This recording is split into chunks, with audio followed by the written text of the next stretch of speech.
Осындай ерекше далада қазанда тамақ жасадым. Сіздерге жасалу жолын көрсететін боламын. Міндетті түрде видеоны соңына дейін көріңіздер. Ол үшін бізге мынандай сиырдың еті керек.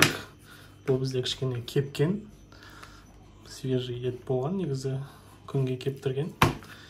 Сіздерде свежий ет болса, свежий етпен жасай берсеңіздер болады.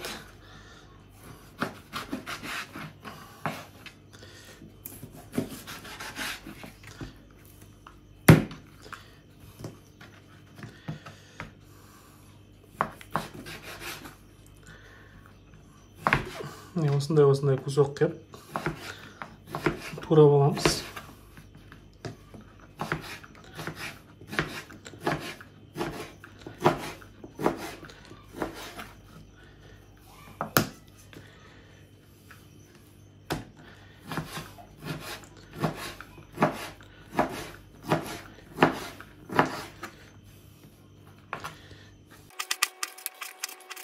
Осындай қабырғаның еті бар.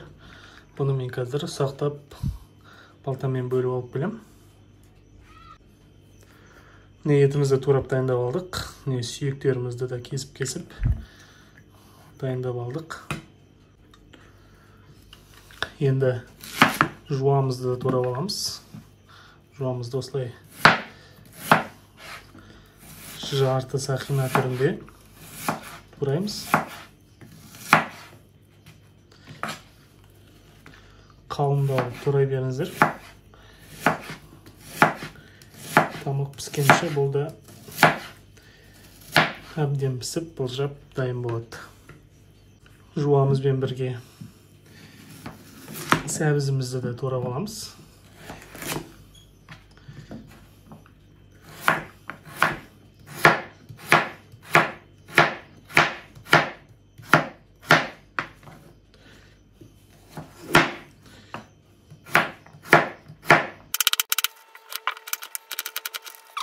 Және де капустамызды да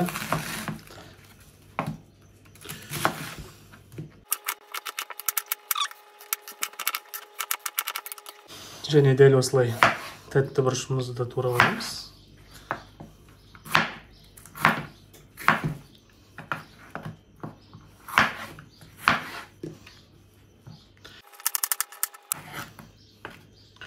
Турамас бұрын бәрін жақсылап жуып аламыз.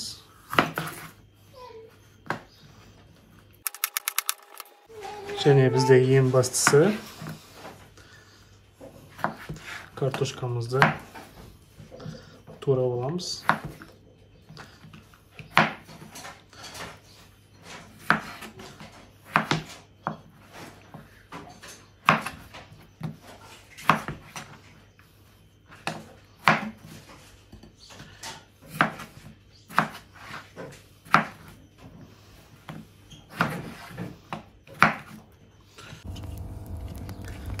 Пешімізге от салып, астын қыздырып жатырмыз.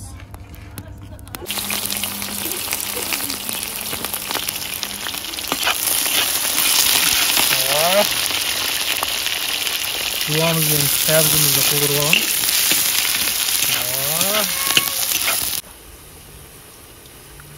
Жуамызбен сәбізіміз қуырылды. Енді үстіне етімізді саламыз. Етпен тағы да қуырылатын болады олар.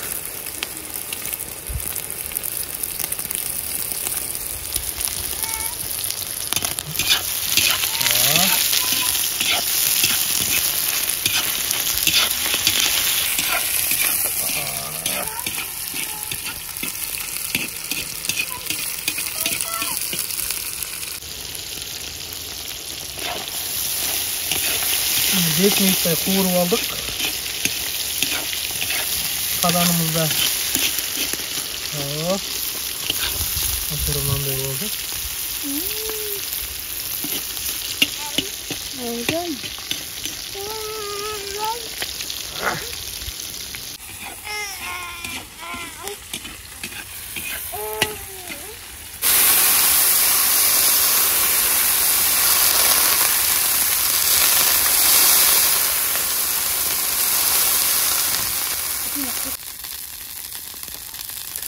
Енді етімізді су құйып, бір 20 минуттай пісіреміз.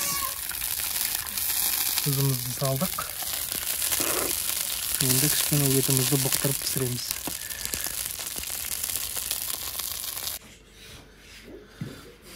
Міне осылай қамыр жайып алдым. Қамырымыздың құрамы ол жай бір жұмыртқа, ұн, тұз, қамыр жайып, осылай жайып аласыздар. Міне үстіне май жақтым. Кәдімгі сары май, сұйық май. Енді үстіне аздап, осылай бүкіштен өткен сәбізімізді осылай жайып, біркелкі жайып аламыз. Қамырымызды былай үстіне сәбізімізді жайып алдық. Енді осылайынан бүктейміз ақындап.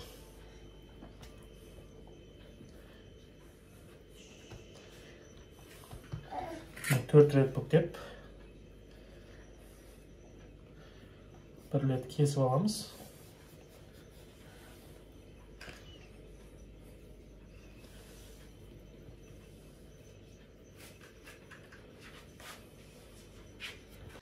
Енді осындай кусокқа бөліп кесіп аламыз.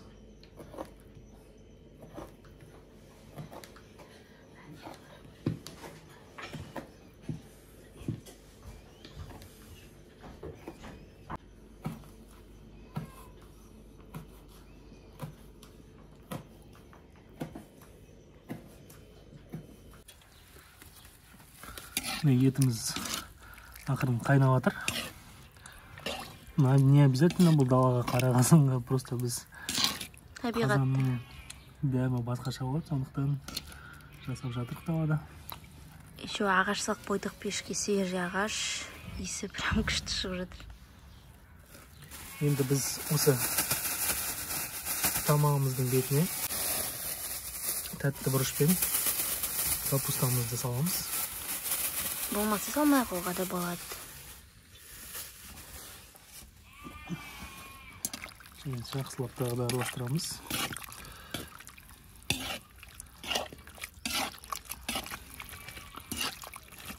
Бұл капустамыз бен тәтті бұрышымыздың қуырылуы міндетті емес. Осылай суға бұқтырылып әдемі піседі.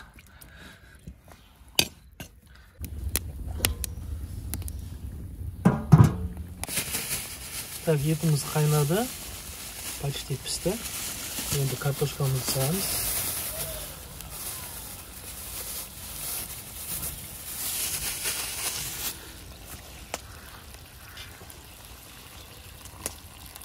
Картошкамызды араластырып аламыз.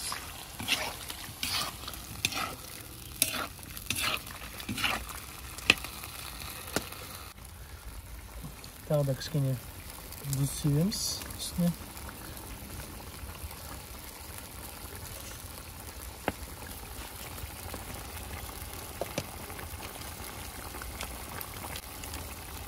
Және қара бұрыш.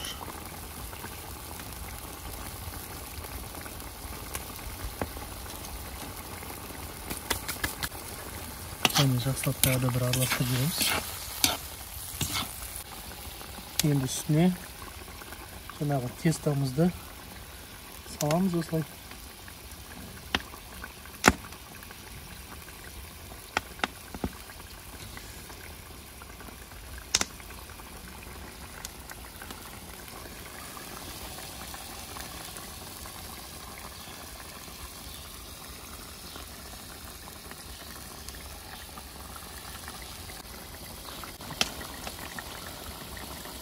Осылай картошканың бетіне бір келкі қылып, осылай жайып қойып шығамыз.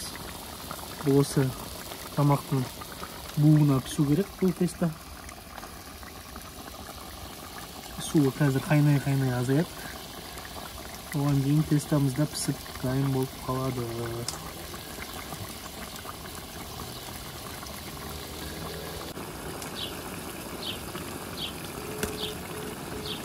Басып. Так, нанымызды қойып алдық. Енді бетін жауып 20 минуттай орташа отта пісіреміз. Так, тамағымыз пісті. Енді түсіреміз.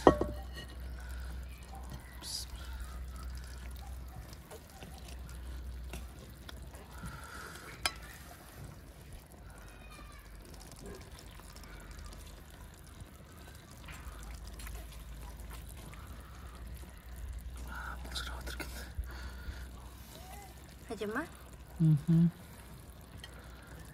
Нанның астына салып алайық.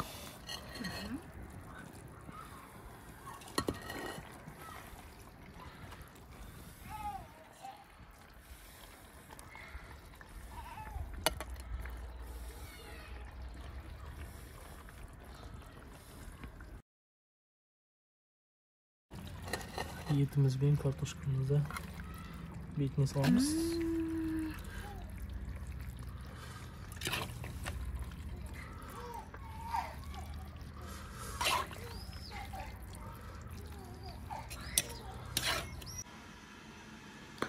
Ал бисмиллах деп тамағымыздың дәмін көрейік.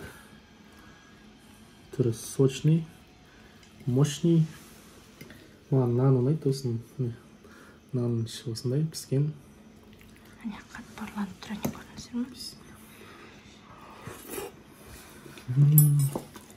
Әне көрейін.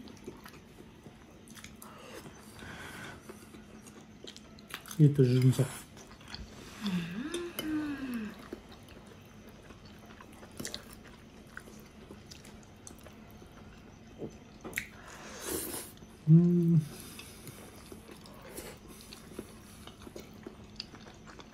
Вау. Нанын обязательно осылай қылып жасаңыздар, ортасына сәбіз салып. Вообще дәмді. Керемет екен, достар. Обязательно жасау керек. Ал бізге ас болсын. Тамағымыз дайын болды. Міндетті түрде жасап көріңіздер. Каналға қосылып, лайк басып, комментарий жазамыз. Сау болыңыздар.